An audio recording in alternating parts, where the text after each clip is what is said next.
So I'm doing some maintenance today. I checked the clutch and it's all, the pads and stuff are still clean. So that's been going pretty well. Um, I did lose a screw over here. So I'm gonna put a new one in. But I figured since we have this, I'm gonna show you what's going down in here. And this is how I solved the problem. A lot of people have with these clutches like this is the pin in there will eat through your arm. So I did something a little different, and I had a couple of people ask why the hell is it like that. Well, I'll show you. Alright,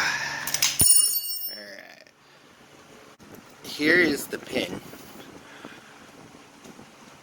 Alright, so what I do is the original pin is still in there with the ball bearing, and then the pin that goes out to your plate.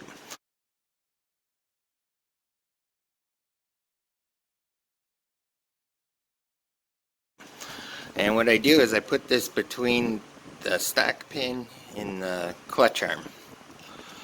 And this little tiny piece doesn't wear out, flip around, or destroy the clutch shaft like a lot of people have problems with. So by actually separating that into two pieces, because it had to be extended to begin with, but instead of extending that piece and making a new one, I just put a second one in, and I've had no problems with it. I did that on the Minarelli build, I did that on this one, and they fit nice, secure, snug, and it doesn't eat up my clutch arm at all. As you can see, it's nice and flat in there. So I figured I would just show you guys that, because I had some people ask, what the hell is that? Because I put in these in all the saw builds and they work really good. But yeah, keeping that pin separate and just making an extension actually is what has been making these last. So, but anyhow, alright, I just figured I'd show you what's up on that. I'm gonna put this other bolt in and get this put back together. So I had someone ask what's up with those pins too. What do you make them out of? Okay, this is a spring steel. Don't hold me to this number, but I believe it's 8160. And this is annealed already. So what I do is I put this in, and even that, it's hard to cut.